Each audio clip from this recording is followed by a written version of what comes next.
Movie की शुरुआत होती है यांजू से, जो एक बड़े से कॉम्प्लेक्स में रहता है और परेशानियों से घिरा हुआ है। वो अपनी वाइफ से परेशान है, नौकरी से परेशान है और तो और कुत्तों से भी परेशान है। यांजू एक कॉलेज में प्रोफेसर था, मगर हाल ही में उसकी नौकरी जा चुकी है। वो जॉबलेस है। उसकी वाइफ यूनिका प्रेग्नेंट है, जो कहीं पे जॉब करती है और अपने जॉबलेस पति से घर के सब काम करवा के लेती है। प्रेगनेंसी में उसे अखरोट खाने का शौक चढ़ा है, तो वो रोज 1 किलो अखरोट लेके आती है, जिनके छिलके निकालने का काम यांजू को करना पड़ता है। अब एक कुत्तों का क्या मामला है, तो यांजू के अपार्टमेंट में दिन रात किसी कुत्ते के भौंकने की आवाजें आती रहती है, जिससे यांजू की नींद और चैन हराम हो चुका है। काफी तलाश करने के बाद भी यांजू को अब तक पता नहीं चला वो कुत्ता है कौन। तो आज की तारीख में ये कुत्ता यांजू का सबसे बड़ा दुश्मन बन चुका है। एक सुबह वो सामान लेके घर पहुंचता है, तो उसे कॉरिडोर में एक डॉग दिखाई देता है। यांजू समझ जाता है ये वही कुत्ता है जिसने उसका सुख चैन छीन लिया है। तो वो उस कुत्ते को उठा के थैली में डालता है और सीधा टेरेस पे लेके आता है। उसने फैसला किया है कि वो कुत्ते को छत से नीचे फेंक देगा और इस मैटर को हमेशा के लिए खत्म कर देगा। मगर इतने मासूम डॉगी को फेंकने का उसका मन नहीं करता। तभी नीचे के फ्लोर पे रहने वाली एक बुढ़िया मच्छी सुखाने टेरेस पे आती है। तो अब यांजू उस कुत्ते को कॉम्प्लेक्स के बेसमेंट में लेके आता है और उस कुत्ते को फंदे से लटका के मारने की कोशिश करता है। मगर फिर वही बात होती है, उसका मन पिघल जाता है। तो अब वो कुत्ते को पास ही पड़े कैबिनेट में बंद कर देता है और चैन की सांस लेता है। अब हमारे सामने आती है हनीका, जिसका सपना है छुट्टी लेके माउंटेनिंग करने का, मगर उसे छुट्टी नहीं मिल रही। उसकी एक ही दोस्त है मौली। इस मौली की यांजू के कॉम्प्लेक्स के नीचे ही स्टेशनरी की शॉप है। तो हनीका कॉम्प्लेक्स के मेंटेनेंस ऑफिस में क्लर्क है। ऑफिस में वैसे कुछ काम तो नहीं होता, तो ऑफिस के सभी वर्कर्स दिन भर खर्राटे भरते रहते हैं। यहाँ कॉम्प्लेक्स में रहने वाली एक छोटी लड़की उसके पेट डॉग के गायब होने के पोस्टर छपवाती है। ये वही डॉगी है जिसको यांजू ने बेसमेंट में बंद किया है। अपने डॉगी के गायब होने से बेचारी वो लड़की बड़ी दुखी है। कॉम्प्लेक्स में कोई भी पोस्टर अगर चिपकाने हैं तो ऑफिस से उस पर स्टैम्प मार के परमिशन लेनी पड़ती है। तो वो लड़की हनीका से पोस्टर पे स्टैम्प मरवा लेती है। वो लड़की हनीका से कहती है कि अगर उसका डॉगी नहीं मिला तो वो खाना पीना छोड़ देगी। हनीका को उस पे दया आती है। यहाँ यांजू के कलीग्स की पार्टी होती है, जिसमें यांजू को भी इन्वाइट किया गया है। उसका दोस्त उसे बताता है कि कॉलेज के डीन ने एक प्रोफेसर से पैसे खा के यांजू को जॉब से निकाल के उसकी जगह उस प्रोफेसर को अपॉइंट किया। मगर 4 दिन पहले वो प्रोफेसर डीन के साथ शराब पीने बैठा था। डीन ने उसे इतनी पिलाई कि वो प्रोफेसर टल्ली हो गया। नशे में वो सबवे स्टेशन पे आया, जहाँ ट्रेन एक्सीडेंट में उसकी मौत हो गई। तो अब उस प्रोफेसर की पोस्ट फिर से खाली है। तो अगर यांजू डीन को $10,000 रिश्वत दे तो उसे फिर से उसकी नौकरी मिल सकती है। वक्त बहुत कम है, तो यांजू जल्दी कुछ करे। रात को यांजू घर पहुंचता है और अपनी वाइफ से रिक्वेस्ट करता है कि वो किसी तरह 10,000 अरेंज करके उसे दे, ताकि वो उसकी नौकरी हासिल कर सके। मगर वाइफ कुछ रिस्पॉन्स नहीं देती। तभी यांजू के कानों में कुत्ते के भौंकने की आवाजें आती है, जो सुन के वो शॉक होता है। कुत्ते को तो उसने कैबिनेट में बंद किया है, तो ये कौन भौंक रहा है। उसे दिखता है निचले फ्लोर पे रहने वाली उस बुढ़िया का कुत्ता भौंक रहा है। तभी वो वही चिपकाया उस लड़की के शिज़ू डॉगी का पोस्टर देखता है, जिसमें लिखा होता है कि उस डॉगी के गले का ऑपरेशन हुआ है, तो वो भौंक ही नहीं सकता। यांजू समझ जाता है उसने गलत कुत्ते पे अपना गुस्सा निकाला। तो वो तुरंत बेसमेंट में जाता है। कैबिनेट खोलता है तो अंदर कुत्ता नहीं होता। तभी वो देखता है कि कॉम्प्लेक्स का वॉचमैन वहां आ रहा है। डर के मारे यांजू उसी कैबिनेट में छुप जाता है और दरवाजे से झांक के बाहर देखने लगता है। वॉचमैन के बकेट में मरे हुए शित्सू डॉगी को देख के वो शॉक होता है। यांजू समझ जाता है वो वॉचमैन उस डॉगी की दावत उड़ाने वाला है। तो अब वॉचमैन डॉग मंचूरियन की तैयारी करने लगता है। तभी कैबिनेट में छुपे यांजू के मोबाइल की रिंग बजती है। कॉल यांजू की वाइफ का होता है। रिंग की आवाज से वॉचमैन डर जाता है, क्योंकि अगर ये बात बाहर फैल गई कि वॉचमैन कॉम्प्लेक्स के कुत्तों को मार के खाता है तो उसकी तो नौकरी गई। वॉचमैन चाकू लेके कैबिनेट की तरफ मुड़ता है कि तभी वहाँ दूसरा वॉचमैन आता है। उसे देख के वॉचमैन डॉगी की डेड बॉडी छुपा देता है। ये दूसरा वॉचमैन गप्पे लड़ाने बैठ जाता है, जाने को तैयार ही नहीं होता। तो पहला वॉचमैन उसे वहां से भगाने के लिए एक मनगढ़ंत स्टोरी सुनाता है कि इस बेसमेंट में भूत है। जब ये बिल्डिंग बन रही थी तो एक आदमी का मर्डर हुआ।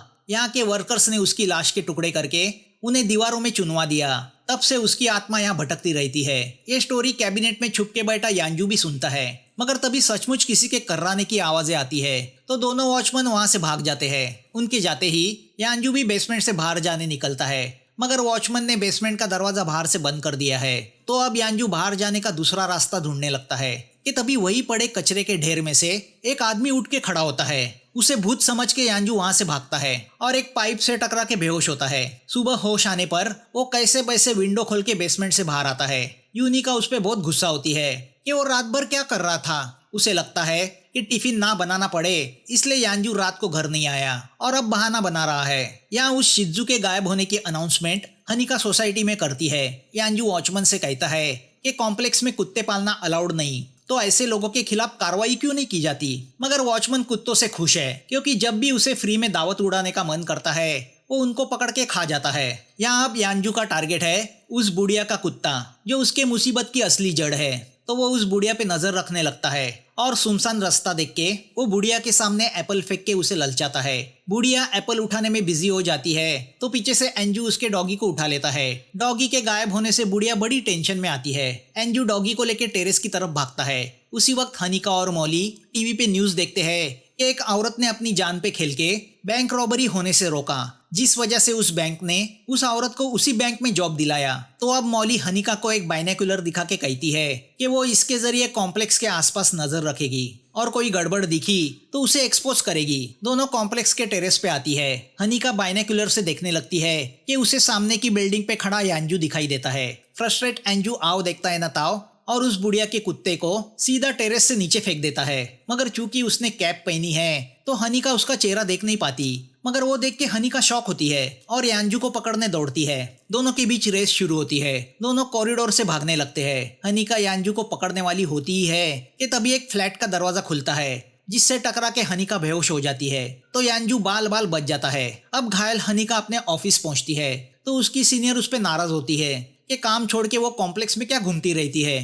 तभी वो बुढ़िया अपने लापता कुत्ते का पोस्टर छपवा के उस पे स्टैम्प मारने हनिका के पास आती है। कुत्ते के फोटो को देख के हनिका समझ जाती है ये वही कुत्ता है जिसे टेरेस से फेंका गया था। कुत्ता गायब होने से बुढ़िया पगला गई है तो हनिका दिल पे पत्थर रख के उस बुढ़िया को उसके कुत्ते की लाश दिखाती है। वो देख के बुढ़िया शॉक से बेहोश हो जाती है। उसे हॉस्पिटल एडमिट किया जाता है। यहाँ यांजू डीन को घूस देने के लिए $10,000 जमा करने के पीछे लगा है मगर उसे कर्जा भी नहीं मिल रहा। तभी और एक बुरी खबर का सामना उसे करना पड़ता है। उसकी वाइफ एक पेट डॉग को घर पे लेके आई है। अभी अभी कुत्ते से छुटकारा मिला था तो अब एक नया कुत्ता उसके ही घर में आ गया था। उसकी वाइफ बताती है कि प्रेगनेंसी में आसपास पेट एनिमल हो तो माहौल पॉजिटिव बना रहता है। यांजू गुस्सा होकर उससे कहता है मैं यहाँ नौकरी को लेके परेशान हूँ और तुम कुत्ते पालने की सोच रही हो। दूसरी ओर हनिका उस बुढ़िया के कुत्ते को दफनाने के लिए वॉचमैन की मदद लेती है। मगर हनिका के जाते ही भुक्कड़ वॉचमैन उस कुत्ते को बाहर निकाल के दावत उड़ाने की सोचता है। वो हर बार की तरह उस मरे हुए कुत्ते को बेसमेंट में लेके आता है और उसका डॉग मंचूरियन बनाने में लग जाता है। मंचूरियन के पकने की सुगंध बेसमेंट में छुपे उस भिखारी के नाक तक पहुंच जाती है। ये वही भिखारी है जिसे पिछली बार यांजू भूत समझ बैठा था। वो भिखारी चोरी छुपे उस बेसमेंट में न जाने कितने दिनों से रहते आ रहा था। यहाँ वॉचमैन को पता चलता है कि नमक खत्म हुआ है तो वो नमक लाने बाहर जाता है। उतनी देर में ये भिखारी वॉचमैन ने पकाए उस कुत्ते को सफाचट कर देता है। मुफ्त की दावत कौन छोड़ता है। वॉचमैन वापस आता है तो खाली बर्तन देख के चौंक जाता है। दूसरी ओर यूनिका हस्बैंड से ज्यादा कुत्ते को रिस्पेक्ट देने लगती है और रात को कुत्ते का खाना लाने यांजू को स्टोर जाने कहती है, जिस बात पर दोनों में झगड़ा होता है। उसी वक्त ढाबे पे बैठी हनिका मौली से कहती है कि कॉम्प्लेक्स में एक डॉग किलर घूम रहा है जो कुत्तों को बड़ी बेरहमी से मार रहा है। अगर उसने उस डॉग किलर को पकड़वा दिया तो उसे दूसरे कॉम्प्लेक्स में अच्छी नौकरी मिल सकती है। मगर हनिका ने उस किलर का यानी यांजू का चेहरा नहीं देखा तो सवाल ये उठता है इस किलर को कैसे पकड़े। या रात को एंजू यूनिका को न चाहते हुए भी सॉरी कहता है क्योंकि उसे यूनिका से $10,000 निकलवाने हैं जो डीन को देके उसे उसकी नौकरी वापस मिलेगी। यूनिका उससे कहती है कि उसने डॉगी का नाम सोंजा रखा है तो जब वो जॉब पे जाएगी तो वो सोंजा का ख्याल रखे। यांजू भी उसे मस्का मारने लगता है कि अगर उसे प्रोफेसर का जॉब मिला तो फिर यूनिका को जॉब करने की जरूरत नहीं पड़ेगी। मगर यूनिका रिश्वत देने के खिलाफ है। अगले दिन ऑफिस पहुंचने के बाद वो यांजू को कॉल करके बोलती है कि वो डॉगी को यानी सोंजा को बाहर घुमाने ले जाए। बेचारा यांजू पैसे के लालच में सोंजा को बाहर घुमाने लेके जाता है, जिस पर वॉचमैन की नजर पड़ती है और उसके मन में लड्डू फूटने लगते हैं। दावत के ख्याल उसके दिमाग में आने लगते हैं। तभी फॉग मशीन वाला वहां से गुजरता है। उस फॉग में सोंजा का ही गायब हो जाता है। सोंजा के गायब होने से यांजू परेशान होता है क्योंकि अगर ये बात उसकी वाइफ को पता चली तो वो उसका जीना हराम कर देगी। रात भर सोंजा को ढूंढ के यांजू घर लौटता है और ये बात यूनिका को बताता है। यूनिका तो यही समझती है कि यांजू ने जानबूझ के सोंजा को कहीं छोड़ दिया। वो कुत्तों से नफरत जो करता है तो यूनिका उस पे गुस्सा होती है। न रहते हुए यांजू भी अपना पूरा गुस्सा बाहर निकालता है। वो उससे कहता है, मेरे जॉबलेस होने का फायदा उठा के तुमने मुझे नौकर बना दिया। जानबूझ के वही चीज करती रहती हो जो मुझे पसंद नहीं। मुझे तुमने कुत्ता बना दिया है, मगर अब मुझसे बर्दाश्त नहीं होता। यूनिका रोते हुए उससे कहती है कि मैंने तुम्हारे लिए मेरी नौकरी छोड़ दी है ताकि प्रोविडेंट फंड के पैसे तुम्हें दे सकूं, जिस पैसे से तुम अपनी नौकरी वापस पा सको। मैं तुम्हारे लिए इतनी सोचती हूँ और तुम्हें मेरे फीलिंग्स की कदर नहीं। उसकी बातें सुन के यांजू गिल्टी फील करता है। यूनिका को भी इस बात का एहसास होता है कि वो यांजू के साथ गलत तरीके से पेश आई। या यांजू टॉर्च लेके सोंजा को ढूंढने निकलता है और रात को मौली के यहाँ जाके सोंजा के मिसिंग के पोस्टर छपवाता है।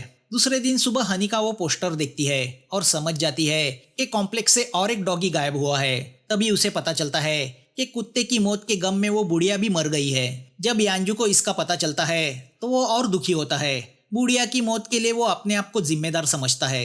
हनीका यांजू से कहती है, कॉम्प्लेक्स में एक डॉग किलर घूम रहा है, वो सब कुत्तों को मार रहा है। मौली कहती है कि उसने उस किलर को टेरेस से नीचे कुत्ते को फेंकते हुए देखा।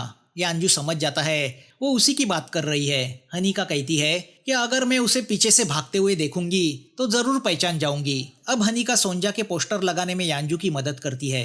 तभी हनीका को मैसेज आता है कि 2 दिन ऑफिस न आने से मैनेजर हनीका पे आग बबूला हुआ है, तो वो ऑफिस की तरफ भागती है। तभी यांजू वॉचमैन को खाने का सामान ले जाते हुए देखता है। वो समझ जाता है उसके सोंजा को इसी वॉचमैन ने किडनैप किया है। वो उस वॉचमैन का पीछा करते हुए बेसमेंट में पहुंच जाता है जहां वॉचमैन दावत की तैयारी कर रहा होता है। वहां रखा बकेट देख के यांजू समझ जाता है जरूर सोंजा उसी में होगी। वो वॉचमैन से हाथापाई करके उस बकेट को खोलता है, मगर उसमें कुत्ता नहीं चिकन होती है। यहाँ कॉम्प्लेक्स का मैनेजर हनीका पे गुस्सा होता है कि वो ऑफिस का काम छोड़ के कुत्तों की खोज में निकली है, तो वो उसे काम पे से निकाल देता है। तभी एक क्लार्क हनीका को एक एनवलप देके उससे कहती है कि मरने के पहले बुढ़िया उसके लिए छोड़ गई थी। हनीका को लगता है कि शायद बुढ़िया उसके लिए जायदाद छोड़ के गई है, मगर जब हनीका लेटर पढ़ती है तो उसमें बुढ़िया ने लिखा होता है कि उसने बिल्डिंग की टेरेस पे मच्छी सुखाने रखी थी, वो हनीका अपने पास रख सकती है। धत तेरे की। फिर भी हनीका टेरेस पे जाके उस सूखी मच्छी को बर्तन में भर के ले जाने लगती है कि तभी उसे वो भिखारी दिखता है जो अब तक बेसमेंट में छुप के बैठा था। वो भिखारी एंटेना का रॉड निकालता है। हनीका शक के चलते उसके पीछे जाती है। वो भिखारी उस रॉड को पास ही जलाई आग पे लगा देता है। तभी हनीका की नजर वही भान के रखी सोंजा पे जाती है। वो समझ जाती है यही वो किलर है जो कॉम्प्लेक्स में कुत्तों को किडनैप करके उन्हें पका के खा जाता है। वो देख के हनीका में एक जोश आ जाता है। वो मौका देख के सोंजा को छुड़ाने लगती है, तो उस पागल भिखारी को लगता है कि हनीका कुत्ते को पकाने में उसकी मदद करने आई है।